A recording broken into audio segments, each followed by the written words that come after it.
신약성경 373페이지에 있습니다. 야고보서 3장 1절부터 12절까지 말씀입니다. 우리 오늘 그 가운데 8절부터 12절까지만 우리 한 절씩 교독하겠습니다. 오늘 본문 야고보서 3장 1절부터 12절 가운데 8절부터 12절까지만 우리 한 절씩 교독하고 마지막 12절은 함께 읽겠습니다. 제가 먼저 읽겠습니다. 혀는 능히 길들일 사람이 없나니 쉬지 아니하는 악이요 죽이는 독이 가득한 것이라.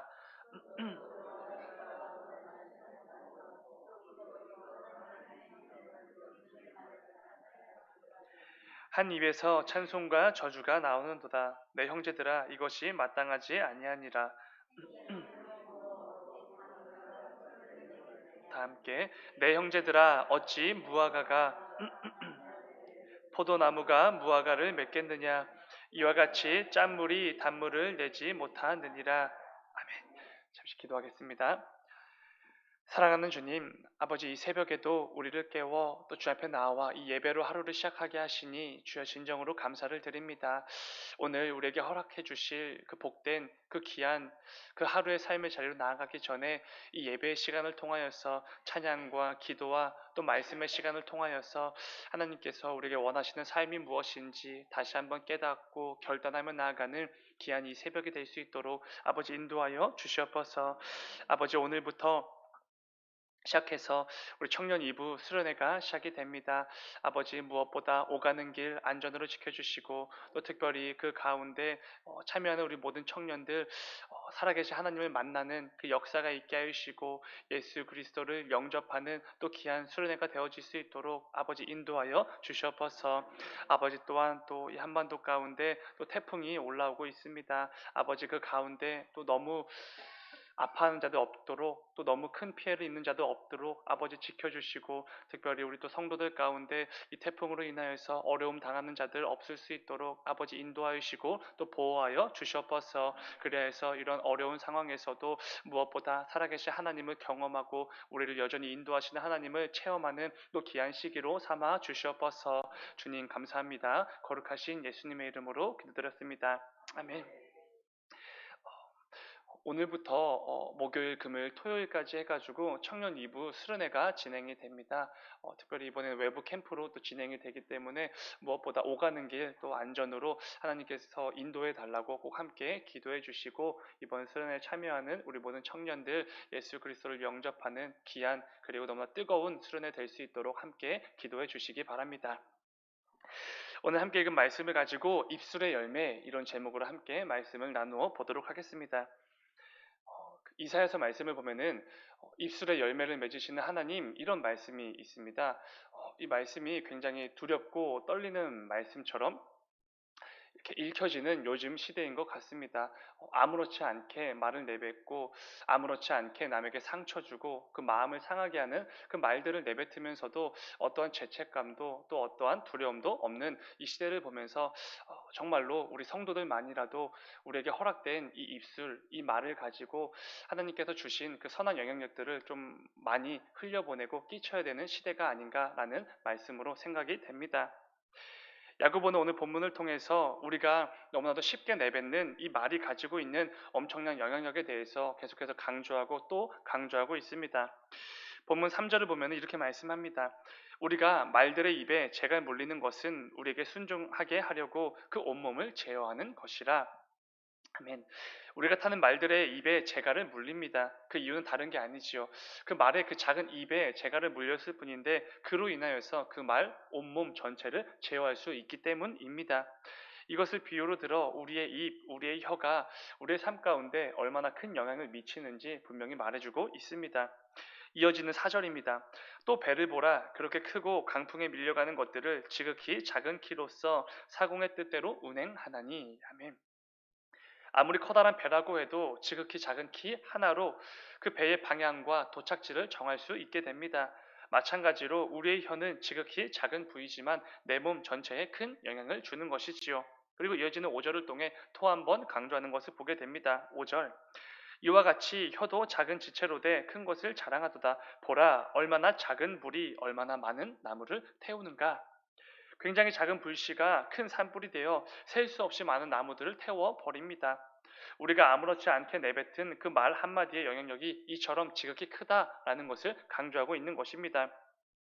그리고 결정적으로 우리가 내뱉는 말이 얼마나 큰 영향력을 가졌는지 이렇게 결론을 짓습니다. 6절 혀는 곧 불이요 불의의 세계라. 혀는 우리 지체 중에서 온몸을 더럽히고 삶의 수레바퀴를 불사르나니 그 사르는 것이 지옥불에서 나느니라. 여기서 주목할 부분은 삶의 수레바퀴 이 단어입니다. 우리의 혀가 온 몸을 더럽히고 특별히 삶의 수레바퀴를 불태운다 이렇게 말씀을 하는 것이지요. 여기서 말하는 이 삶의 수레바퀴는 우리의 전 생애를 의미하는 단어입니다. 그러니까 저와 여러분이 그동안 살아왔고 지금도 살고 있고 앞으로 살아가게 될 우리의 모든 삶 전체를 의미하는 것이지요. 야고보는 우리가 내뱉는 말이 얼마나 영향력이 크냐면 그 말 하나하나가 우리의 삶, 우리의 생애 전체를 불태우고도 남을 정도로 크다 이렇게 강조를 하고 있는 것입니다.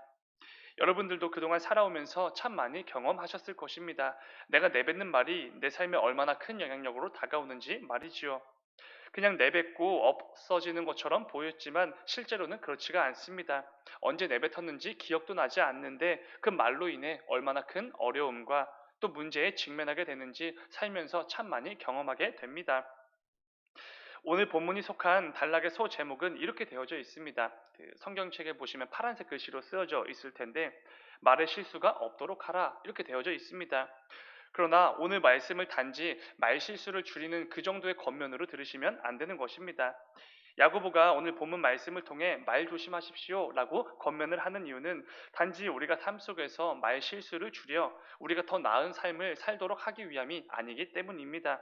말 실수하지 않고 말로 사람을 덜 괴롭게 하는 그런 것들을 통해서 내 삶이 좀 더 품이 있어 보이고 더 나은 삶을 살아가라고 이런 권면을 주는 게 아닙니다. 고작 그 정도의 이유 때문에 이 귀한 성경 말씀이 할애되진 않았겠지요. 그렇다면 야고보가 우리에게 말 조심하라고 우리가 내뱉는 말이 너무나 큰 영향력을 가지고 있으니 조심하라고 이렇게 강조해서 반복해서 권면하는 이유가 무엇입니까? 바로 이것 때문입니다. 우리가 함께 읽은 본문 9절의 말씀입니다. 9절 우리가 이것으로 우리가 주 아버지를 찬송하고 또 이것으로 하나님의 형상대로 지음을 받은 사람을 저주하나니 이 말씀 때문이지요. 참 두렵고 떨리는 마음으로 받아야 할 말씀입니다. 거룩한 부담감으로 여겨지는 말씀이지요. 야고보는 이렇게 말하고 있습니다. 내 입으로 하나님을 찬양하고 또 예배하는데 그 입으로 동시에 하나님께서 자신의 형상을 따라 창조하신 지음받은 천하보다 귀한 영혼을 우리가 저주한다. 그들에게 아무렇지 않게 안 좋은 말들, 막말을 내뱉는다. 이렇게 말을 합니다. 이어지는 10절 한 입에서 찬송과 저주가 나오는도다. 내 형제들아 이것이 마땅하지 아니하니라. 이런 의미의 말씀일 것입니다. 이게 지금 말이나 됩니까? 하나님을 찬양하는 그 입으로 어떻게 하나님께서 사랑하시는 다른 사람들을 저주하고 욕하고 비난할 수가 있습니까? 그건 말이 안 됩니다. 이런 의미의 말씀인 것이죠. 사랑하는 여러분, 야고보는 지금 우리의 언어 습관이 조금 나아지길 원하는 것이 아닙니다. 우리가 내뱉는 말이 조금 덜 거칠어지고 덜 상처 주는 말이 되기를 원하는 그 정도의 권면을 하는 게 아니지요. 내가 하나님을 경외하는 성도라면 주일마다 그리고 이 새벽마다 예배의 자리 때마다 나와 하나님을 예배하고 하나님을 찬양하고 기도하는 성도라면 그에 합당한 언어 습관을 가져야만 된다. 이런 권면을 하는 것입니다. 이를 통해서 내게 있는 그 믿음이 참된 믿음이고 하나님을 경외하고 예배하는 예배자라는 것을 스스로 증명하라. 이런 권면을 하는 것이지요. 오늘 본문은 믿음에 합당한 열매를 너무나도 강력하게 촉구하는 권면의 말씀인 것입니다. 그런데 이어지는 말씀을 통해 이 겉면이 얼마나 거룩한 부담감이 밀려올 수밖에 없는 말씀인지 계속해서 말해주고 있습니다. 정말로 큰 두려움과 떨림으로 받을 수밖에 없는 말씀인지 그 이유가 하나 더 등장하는 것이지요. 이어지는 11절과 12절의 말씀은 우리 함께 읽겠습니다. 시작. 샘이 한 구멍으로 단물과 쓴물을 내겠느냐. 내 형제들아 어찌 무화과 나무가 감란 열매를 포도나무가 무화과를 맺겠느냐. 이와 같이 짠물이 단물을 내지 못하느니라. 아멘. 여러분 이게 어떤 말씀입니까? 샘이 한 구멍에 단물과 쓴물을 동시에 낼 수 없는 것이고 무화과 나무가 감란 열매를 포도나무가 무화과 열매를 맺을 수 없다. 이런 말씀이지요. 여러분 이 말씀 읽으실 때 어떻게 들리십니까? 저는 이렇게 묵상했습니다. 쿠키야, 평소에 네가 아무렇지 않게 내뱉었던 그 말들, 그 언어 습관들 좀 봐봐라. 너 정말 나 사랑하는 건 맞니? 너 정말 나 예배하는 예배자 맞니? 이렇게 들렸습니다. 무화과 나무에선 무화과 나무 열매만 맺혀야 하는 것이고 포도나무에선 포도 열매만 맺혀야 그게 정상입니다. 그런데 하나님을 예배하고 사랑한다고 고백하는 제 입에서 더럽고 험한 말들, 남을 비난하고 지적하는 말들로 가득하다면 지금 뭔가 잘못돼도 단단히 잘못되어 가고 있다. 이런 말씀을 주시는 것이지요. 오늘 말씀의 비유처럼 무화과 나무에서 감란 열매가 맺히면 안 되는 것이고 포도나무에서 무화과 열매가 맺히면 안 되는 것인데 지금 제 삶 속에서 그런 일들이 일어나고 있을 수 있다는 것입니다. 굉장히 이상한 상황이지요. 주님께서 말씀하셨던 것처럼 우리를 더럽히는 것은 우리의 외적인 그 어떤 것들이 아닙니다. 내 안에서부터 우러러 나오는 내 입을 통해 터져 나오는 그것들로 인해서 우리가 더럽혀지는 것이지요. 내가 하나님을 진심으로 사랑하고 온전한 마음으로 예배하는 예배자라면 내 입에선 당연히 사랑이 터져 나올 수밖에 없습니다. 경건한 예배에 그 언어들이 튀어져 나올 수밖에 없는 것이지요. 그런데 여러분, 만약에 요즘 내 입에서 거친 욕들, 나쁜 표현들, 음란하고 정욕으로 가득한 그런 말들이 튀어져 나오고 있다면 생각해 봐야 할 것입니다. 왜 이런 말들이 지금 내 입을 통해서 터져 나오는지 점검해 보셔야지요. 사랑하는 여러분, 오늘 말씀을 통해 내가 평소에 습관처럼 내뱉는 말들, 내가 아무렇지 않게 유지하고 있었던 그 언어 습관들 반드시 점검해 보시길 원합니다. 왜냐하면 오늘 말씀에 의하면 내가 내뱉는 말들, 내 언어 습관이 곧 나의 믿음, 나의 신앙생활, 하나님을 향한 나의 마음이 고스란히 담겨져 있기 때문에 그렇습니다. 내가 평소에 하나님을 얼마나 사랑했는지, 얼마나 그 말씀에 순종함으로 살려고 애썼는지, 예수님과 얼마나 동행하며 수시로 그분의 사랑과 은혜를 만끽하고 누리며 살아왔는지, 다른 것이 아니라 내가 너무나 쉽게 내뱉는 그 말 하나하나에 담겨져 있다는 것입니다. 여러분, 나의 삶을 포도나무라고 생각했을 때 여러분들의 포도나무에선 무엇이 맺히고 있습니까? 포도나무답게 포도들이 그렁그렁 맺히고 있습니까? 아니면 포도나무답지 않게 무화과 열매나 감란 열매가 맺히고 있습니까? 오늘 말씀을 통해 반드시 점검해 보시길 원합니다. 우리는 오늘 하루 하나님께서 허락해 주신 또 복되고 귀한 그 삶의 자리로 나아갑니다. 그런데 하나님을 예배하는 사람들로만 가득한 이 교회를 벗어나 하나님을 예배하지 않는 사람들로 가득한 세상으로 나아가는 것이죠. 그런데 여러분, 그렇다고 해서 너무나 당연하다는 듯이 나까지 하나님을 예배하지 않는 사람처럼 말하면 안 되는 것입니다. 그래도 우리 성도는 다르게 말하고 다른 언어 습관을 유지한다는 것을 꼭 보여줄 수 있어야 하는 것이지요. 하나님이 살아계심을 분명히 믿고 그분을 경외하고 그분을 예배하는 우리 성도들이 말 한마디도 좀 다르게 말한다는 거, 언어 습관 하나도 다르게 유지한다는 거 분명히 보여줄 수 있어야 합니다. 그래도 교회 다니는 사람들은 이 말 한마디라도 참 예쁘게 하는구나, 이런 감탄과 인정이 우리 성도들의 삶 속에 가득해야 한다는 것입니다. 이를 통해 내가 아무렇지 않게 내뱉는 그 말 한마디를 통해서도 성도의 거룩함이 무엇인지를 이 세상에 드러내는 것이고, 하나님을 모르는 자들에게 하나님을 믿는 성도가 얼마나 멋있고 아름답게 살아가는지를 분명히 보여줄 수 있어야 하는 것이지요. 오늘 말씀을 기억하시면서 오늘 하루도 내게 허락된 모든 삶의 자리에서 어떤 상황이든지 누구와 있든지 성도답게 말을 내뱉는 저와 여러분이 되기를 원합니다. 이를 통해 먹든지 마시든지 무엇을 하든지 하나님의 영광을 위하여 살아가라는 그 말씀에 순종하는 너무나도 귀하고 복된 하루를 살아내는 우리 모두가 되기를 주님의 이름으로 축원을 드립니다. 잠시 기도하겠습니다.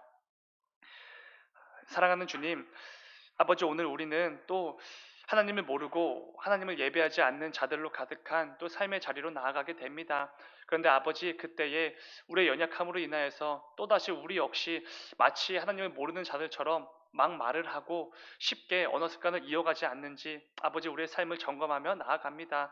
아버지, 우리의 부족함으로 인하여서 나의 그 연약한 혀와 그 입술로 인하여서 혹여라도 하나님을 믿는 자들도 똑같다는 것, 예수님의 사랑을 받은 자들도 똑같다는 아버지 이 말이 들리게 될까 너무나 두렵습니다. 아버지, 우리 연약하고 그 부족한 가운데 긍휼과 또 자비와 은혜를 베풀어 주시사 오늘 하루 또 남은 한 주간의 삶 가운데 그래도 성도들이 다르게 말한다는 것, 그래도 하나님을 경외하고 예배하는 자들이 다른 어느 습관을 가지고 살아간다는 것 분명히 보여주는 우리 모두가 될 수 있도록 인도하여 주시옵소서. 이러한 귀하고 복된 삶을 통하여서 나에게 있는 이 믿음이 참된 믿음이고 예수 그리스도의 사랑을 정말로 누리고 만끽하고 있다는 것을 마음껏 드러내고 또 증거하며 살아내는 복된 하루가 될 수 있도록 인도하여 주시옵소서. 주님 감사합니다. 거룩하신 예수님의 이름으로 기도드렸습니다. 아멘.